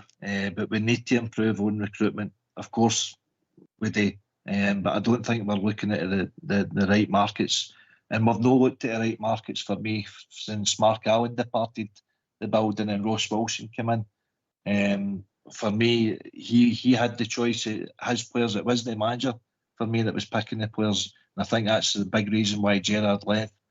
I think that's the reason why Gio left. And then they two leave, Robertson and him, and then they pick Michael Beale, and he gave the purse strings out of books, and he squandered millions himself. So it's been a basket case, the club. But no, it's a horrible place for Clement to be and the board to be. It's no pretty what we're watching, but it needs to try and somehow form a team out of this and a challenge for trophies, because that's where Gerrard did get it right. He started laying gloves on Celtic, he started beating them, and that's where he bought the time off the Rangers support. For Gerrard left the club, Gary, we've only beat Celtic once over 90 minutes in 18 attempts. The other one with victory was it semi-final of the Scottish Cup with Gio, beat them over extra time. The other one was a dead rubber with Michael Beale. So that's 16 losses and two victories. If you want over 18 games, that's no good enough for our club. That's where it becomes unacceptable for the support, and I do agree with that. Well said, mate. Smurf, AK makes a point there. I think this, and you've been always, when you've been on the show, Smurf, you've been level-headed with the team and the manager. But I think I don't think that's quite true. No, mate. I listen in, and like I says, you're fair. Like with me, sometimes I'm just hit the red button and sack them. You know what I mean? But I've been, like I says, been tuning in and that. And your points have been valid and fair. And what I'm getting at is that AK is talking about the old firms. I think if Clement did show that he could get the better of Celtic, and don't get me wrong, the 3-3 game done a lot to come back into that game and stuff like that. But the support is forgiving in the sense that if they can see something, if they can see improvement, and I think frustration kicks in a lot of the time is that a lot of time goes by in this training ground and all the rest of it. We see at the weekend that we have 7 corners and we do nothing with them. I mean, you wonder, not so much Clement, but even his background team, what are they doing? How are they improving players? I mean, a lot of these boys like Casawero and Cherny are coming in. They've already got the talent. I'm looking about the rest of the team and seeing where they're improving things. I think you can see incremental improvement in Jeff Day. I think at times Diamondi looks a wee bit lost. I think maybe he doesn't quite understand what's been asked of him. I think the demands are different from what any of them's been used to before. Cropper's a seasoned professional, and I'm not going to sugarcoat it. He looks like a dumpling to me. Just is. And he can't be, because he's played at a high level for a lot of years in a stronger league than ours. But it's not as physical and it's not as quick. And I don't think the pressures are the same. If you look at our centre halves, we've got, say, 4 centre halves. Balogun's a veteran. He's a stopgap. And he'll be off at the end of the season. We've got 2 boys that are steady eddies. And Suter and Popper. And then you've got the young boy in Siala, who's your development guy. I think at the end of the season, when Big Balogun goes, I'd be tempted to punt Popper if I could as well. But if he's got to stay there, or if he elects to stay there, we've got to go out and get a centre half, somebody who starts every game above and beyond anybody. And it's hard to, you can't really compare it with the Gerrard era. It's very, very recent. It's contemporary history. I get that, but there was different financial constraints that we have now. Gerrard wasn't working under the financial fair play issues, certainly not initially, and Rangers spent far more money, so it's not a fair comparison. Celtic are well established, well buried in. Rodgers has inherited a team and tweaked it and added here and there. They've got an assembled squad of a certain quality, and then what's happening is they're sent one or two's leaving for X amount of money, and they're being replaced by ones and twos. You're constantly having to recycle huge amounts of players, and the financial constraints are just getting greater and greater. So the quality gets diluted more and more. It's an impossible situation.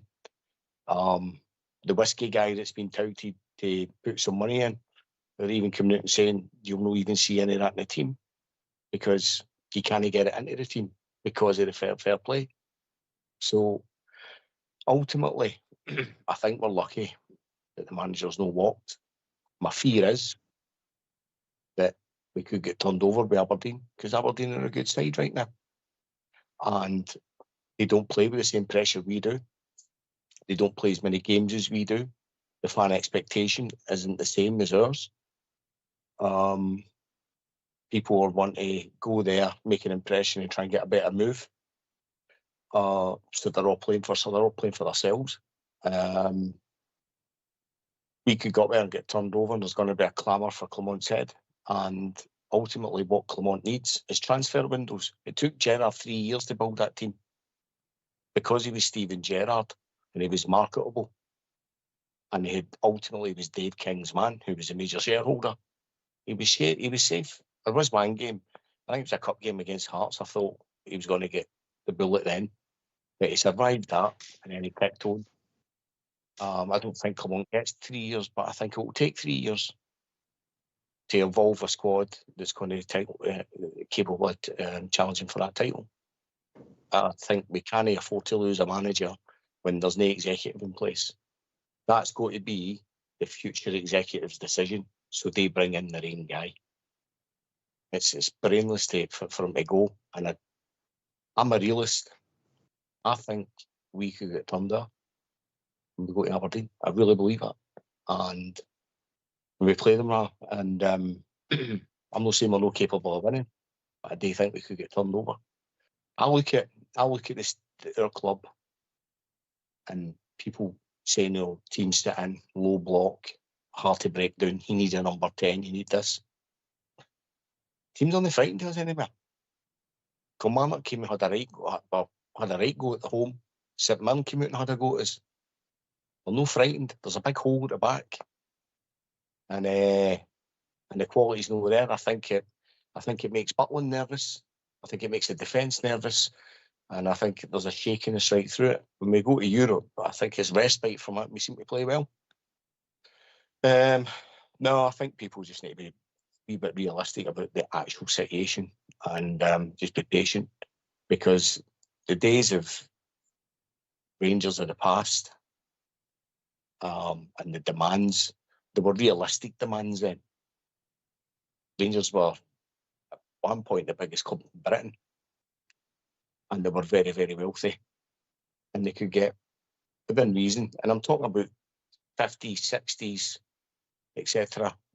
That waned a bit when we had to rebuild the stadium after the disaster, and then there was a new era under Souness. But their days are gone now. Their days are gone, and we've just got to cut our cloth accordingly and have a long-term view of things. And the fans that don't agree with that just need to get a reality check. That's just, I'm not digging anybody out by saying that. I just think that's the reality. Unfortunately, I wish it wasn't like that. Mm-hmm. Aye, and what I says, shot wisely. AK, I think the only thing that might help us on Wednesday night is that Aberdeen actually are wanting to play football. I think for some of the games I've seen in them, they don't sit in. They go out and attack. So Smurf touches on there in Europe we do well, and that's because it's two teams wanting to play football, wanting to go at each other. And I'm hoping that's kind of going to be Aberdeen's downfall on Wednesday night. Well, we know what we're going to face. The atmosphere that is at Pittodrie, it's going to be volatile, isn't it? It's going to be intimidating. They're going to make it that way. They're going to be in our faces, right? And that's where our downfall appears to have been. The Achilles heel has been there for a while. You're right in the sense that if they allow us to play, we can get in behind them, we can hurt them. I look at the results, Gary, I don't know if you've seen them, but in the 9 games, league games that we've played so far, Aberdeen have had victories in 6 games with 1 goal. You know, the credit to them, they're getting the victories. That shows signs of a good team, if you want. But it means other teams are competitive, other teams are getting at them as well. Hearts were actually the better team for long spells against them. Dundee were the same. But, you know, Aberdeen kept going and they got the late winner. I watched the game at the weekend there, 1-0. They beat Dundee United. Dundee United aren't a great team. They gave Aberdeen a game, but their endeavour, they kept going. There's unity there. There's a synergy there between the support and the team, and they're driving them on. That helps them a lot. That positivity coming for the stands. We had that last year under Clement. Our support are fractured now, and the nervousness and the anxiousness in their stands, I feel, are filtering onto the park, and they're no helping the young team that we've got there now.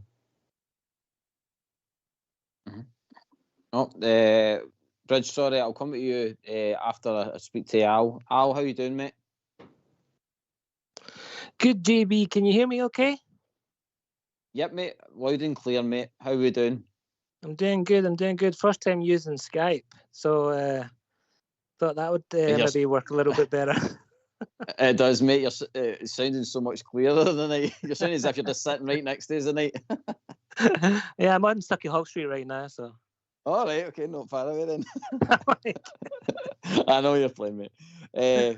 Right, mate, you've joined us in the heated discussion about Aberdeen, Clement, Yes. maybe the points have been talked about, Clement possibly getting sacked. So Yes. Give us your point of view, mate. What you got to say?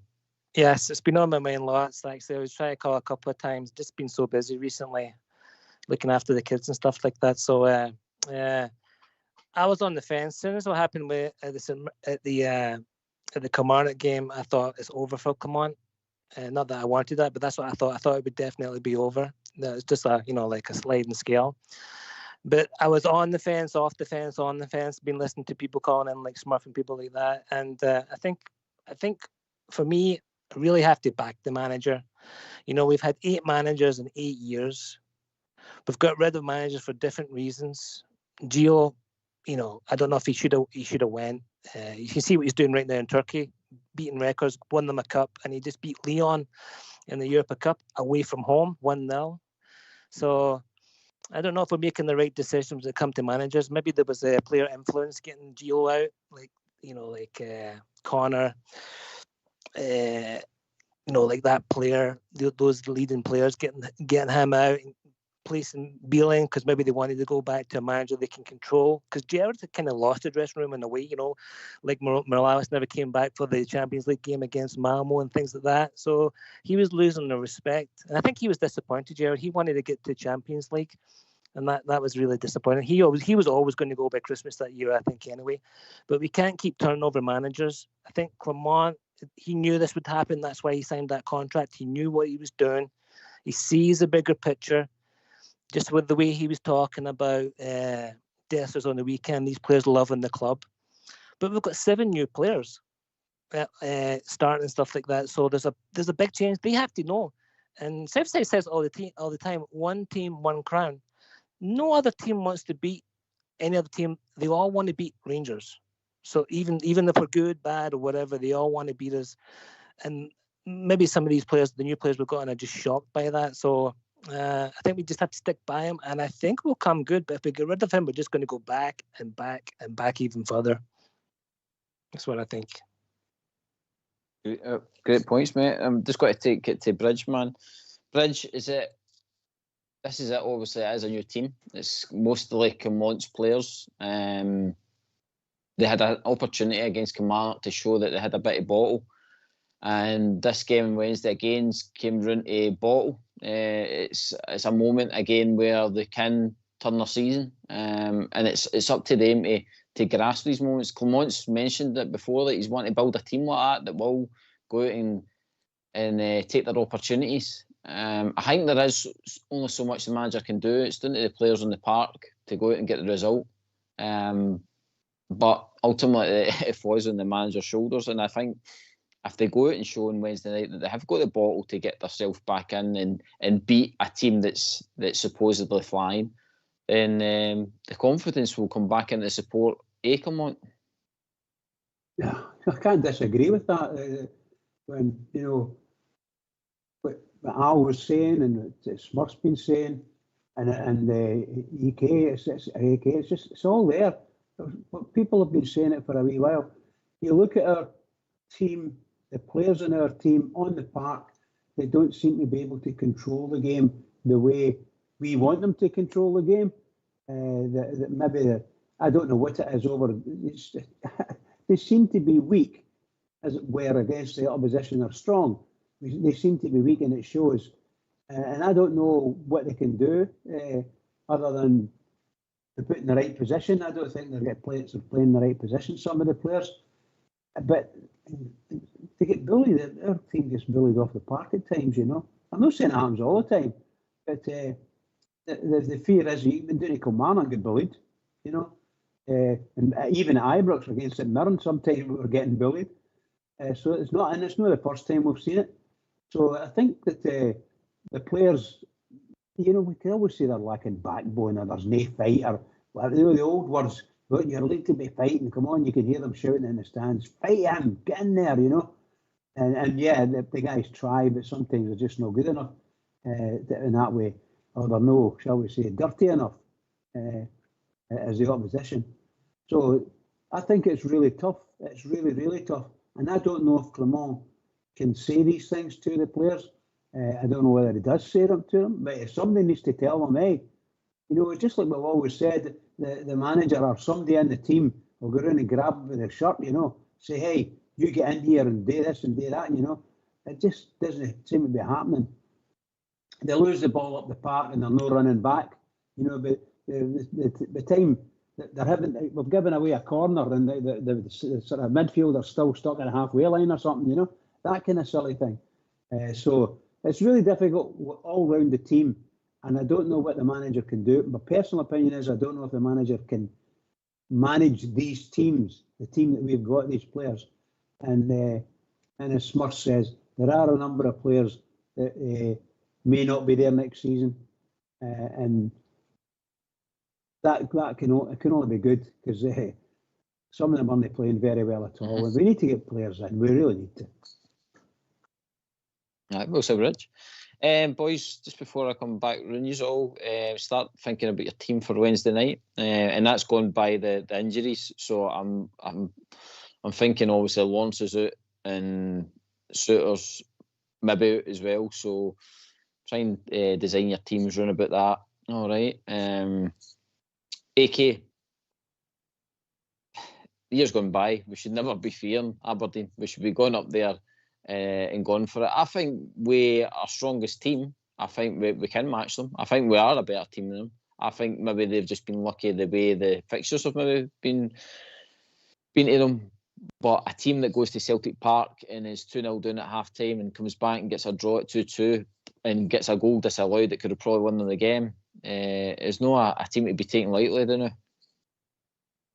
No, absolutely not. And you're right in what you're saying. When momentum in football is massive. We had it last year when Clermont came in, and you know we went to Spain and we beat Betis over there. We came back, we won the League Cup. We went to the top of the league, and then the wheels fell off. What I was going to say, going back to what Smurf said earlier. See when Gerrard came in, obviously the club, for me the club's in a worse state now than it was back then. And the reason why I say that, particularly with the team, the personnel that Caixinha left behind him, Alan McGregor was just secured. He was bought. That was his keeper sorted. He had a young James Tavernier there. He had a young Ryan Jack. He had Morelos there. He had Candace there. That's nearly half a team that he had as a foundation to build on. Gerrard then leaves that team that Gio took over to a European final. So then Beale takes over a team that's went to a European final, and look what he left Clement. Clement had to get ready half of the signings out the door because they were rotten, and we're still left with some of them. We've still got Dessers, Danilo, guys of that ilk that weren't good enough. So he's basically had to rip it up and start from scratch, and he's had to do it at a restricted budget. And under the FFP rules, we couldn't get players out until we couldn't get players in until we get players out. So none of the managers previously had their constraints on them. You can look at other clubs in the Scottish League, say, well, they don't have the budget that Rangers don't. That's right, but they're not expected to win trophies the way Rangers do. We're bringing in, £20 million in season tickets. Seems a lot of money, is a lot of money, but that was only paying like half of the wages. The place financially was a basket case, and this is the problems that George Latham, John Gilligan's having to deal with, plus Cop and plus Clement, and plus trying to get a competitive team out there. It's a horrible situation. Clement Smurf says that he could have walked away and never seen Ibrox again, and it would have probably been better for it. But he stuck there. He says, no, I'm going to restructure this club. Gerrard had to do that. But it's took me 4 years, diluting what he built to where we are now. So Clement has to rebuild the club, and the board have to restructure the entire club to get us competitive again. And that's the problem with where we are. But Aberdeen, I don't fear them. They're a decent team. But when we can play the way we can play, I think we could go up there and turn them over. I really do. I'll come back to you. Start thinking about that team. And you make a good point. Hat off to Clement, because the guy's a wealthy man. He doesn't need to have the hassle of Rangers and media constantly asking him about silly questions and are you going to, is the team good enough, and you question his tactics and all the rest of it. That man's been in the game a long time, and he does. I think sometimes he doesn't get the respect he deserves. Much as I'm not his biggest fan, but like I says, hat off to him for sticking by us, Smurf, come back to you. You had a wee think about your team?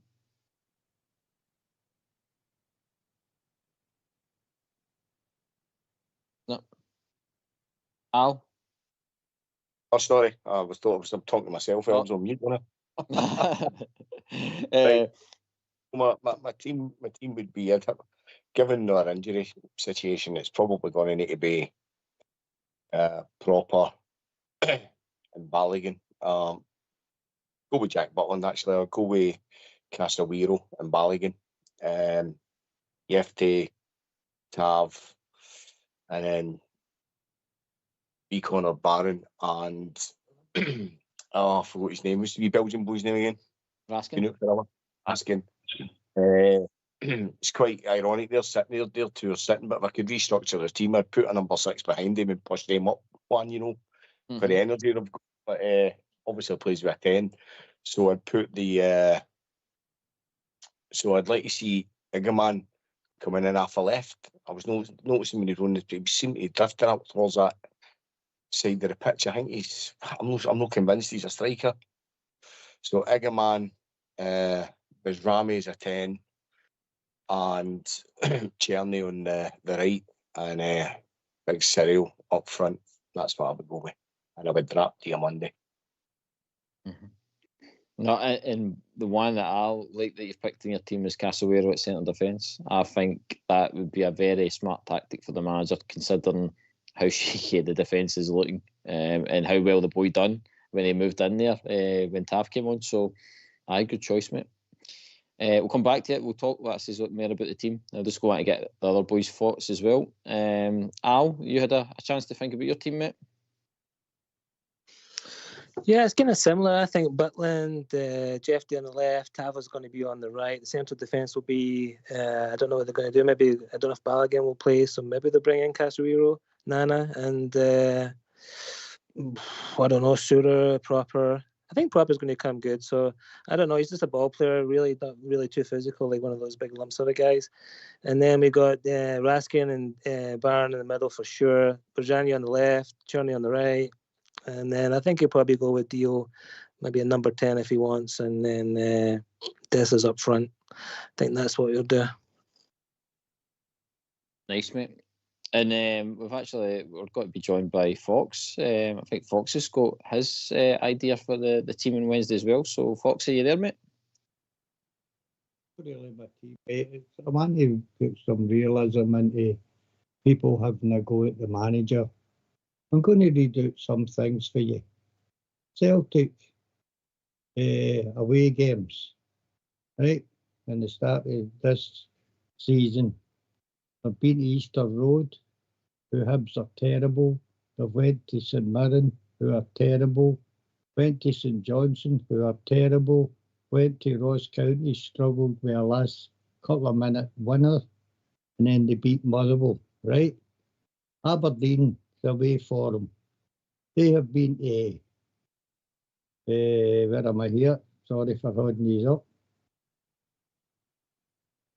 They have been to St Ross County, St Johnstone, Dundee, and Celtic, right? Rangers 4 away games have been at, oh God, I hope I don't mess this up. Have been away at Tynecastle, away at Parkhead, away at Tannadice, away at Kilmarnock. Do you not think that we have had a harder start to the season than any of the other two teams? Yeah, we've dropped points away from home. We've won all our Premier League games at home.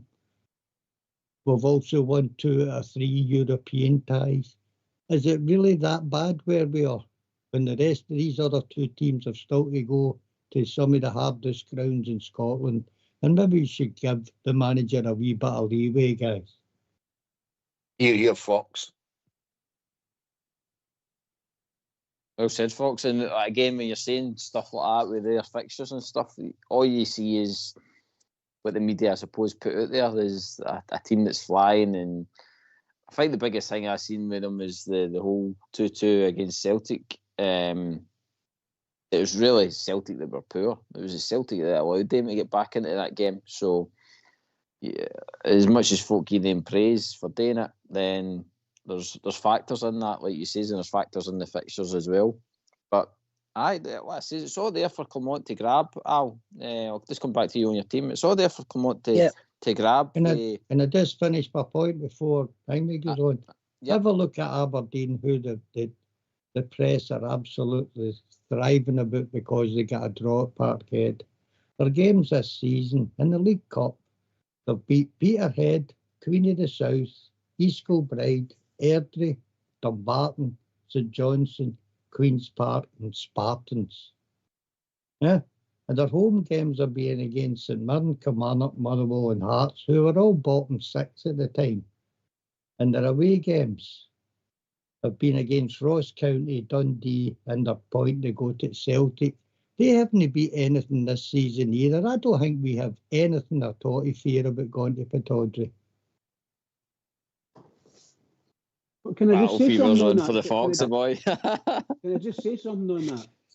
I don't think necessarily that we're scared of Aberdeen. I think we're scared of ourselves.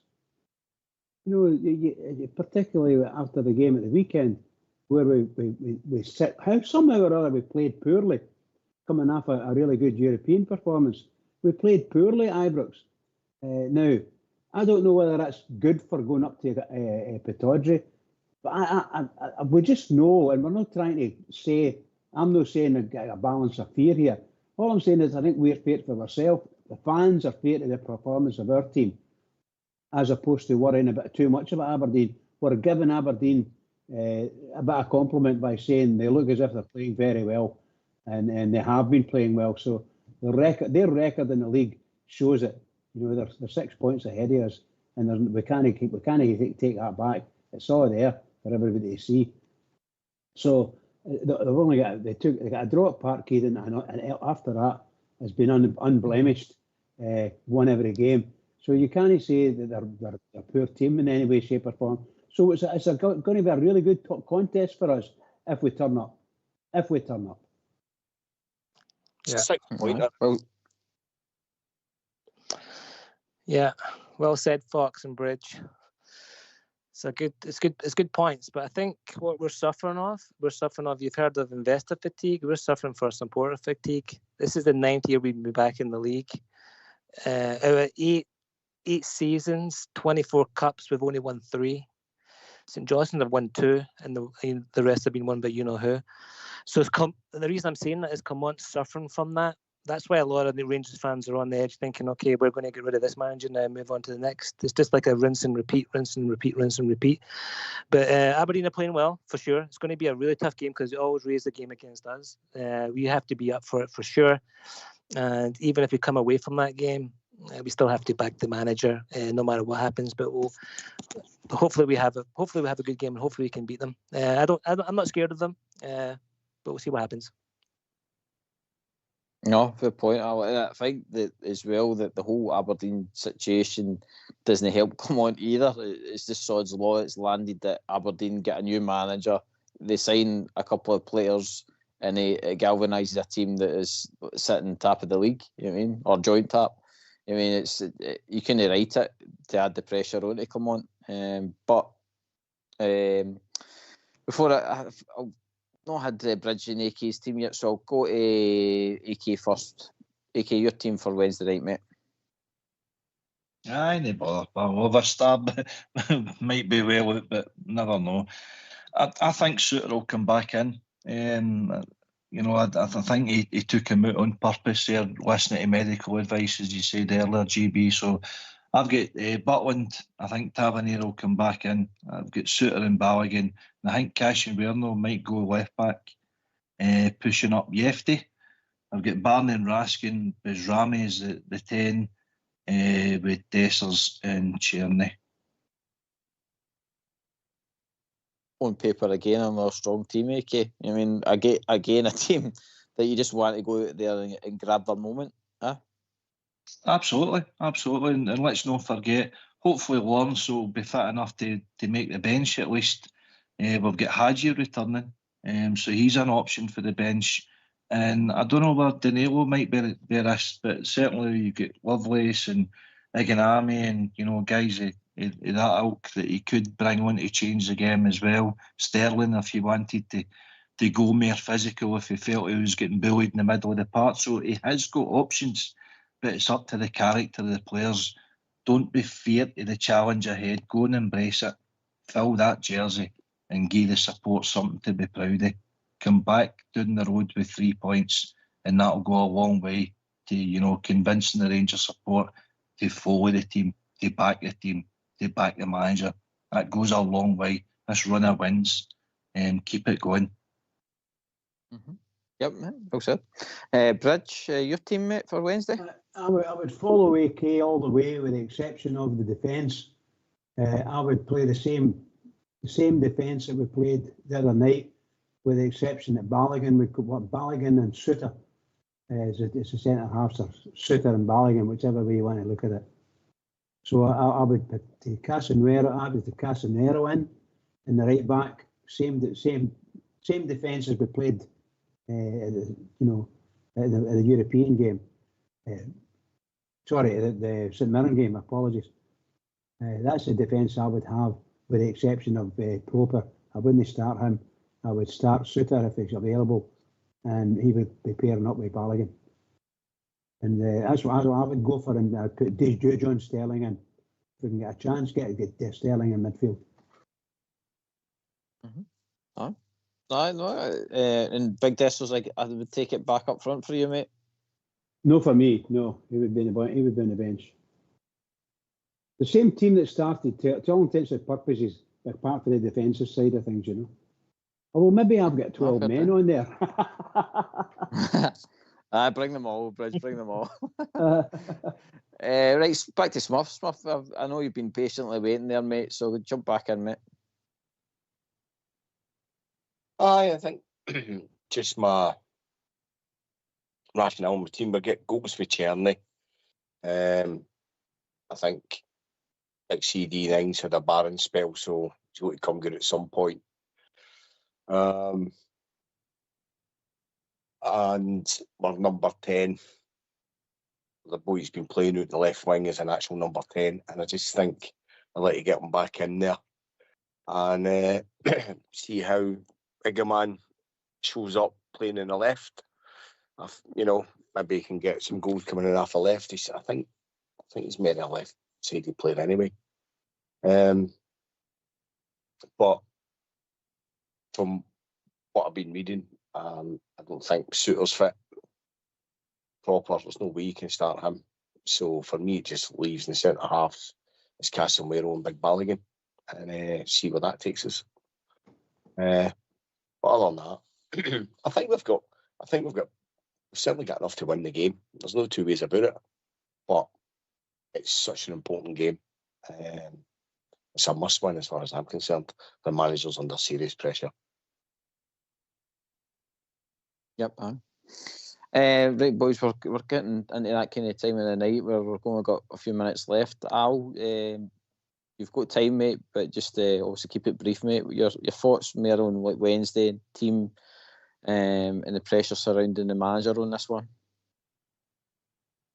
Well, the press is massive because there's going to get to a point where if we lose a bunch of games and stuff like that, there's only going to be one ending result. And definitely not what we want to see, so we have to win. It's a must-win for sure. It's a must-win. But I don't know. It's like I say, other teams are winning 2-1, 1-0, and they're getting praise. We win 2-1 and everybody's depressed. No, at least we win the game. So I would take a bridge up there. Bridgman, a 1-0 against Aberdeen. That will do me. But we just need to keep on winning because I think Clement knows what he's doing. He's trying to get to a point. He's bedding these players in. And it's a big change, and I just hope we can see the course out. No, I know, mate. I would certainly take a Bridgeman on Wednesday night. Bridgeman in a performance would be lovely, but I would take the Bridgeman. Bridge, I take it you're just hoping for the 1-0 on Wednesday night, mate. Well, I'll go for a 1-0 victory. Yes, absolutely. I urge caution because we've got to our main players that have been playing good football need to be there and play good football. So there are no excuses for them.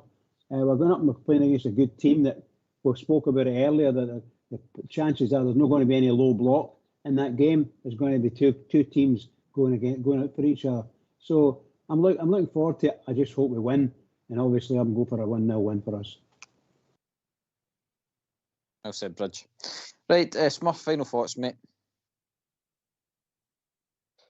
Final thoughts is I just plead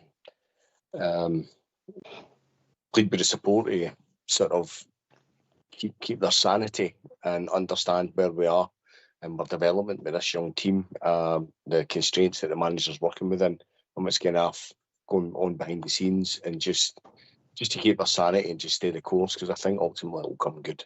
Anyway, good night, everybody. Right, mate. Cheers for phoning in. Al, your final thoughts, mate. Yeah, thanks, GB, for taking the call. Nice to be on with AK, Bridgeman, and nice to see Smurf there. And Smurf made a good point there. We just got to realise where we are. We're not supposed to be here. If you think about it, listen to this stat. Since the year 2000, 76 clubs have went into administration.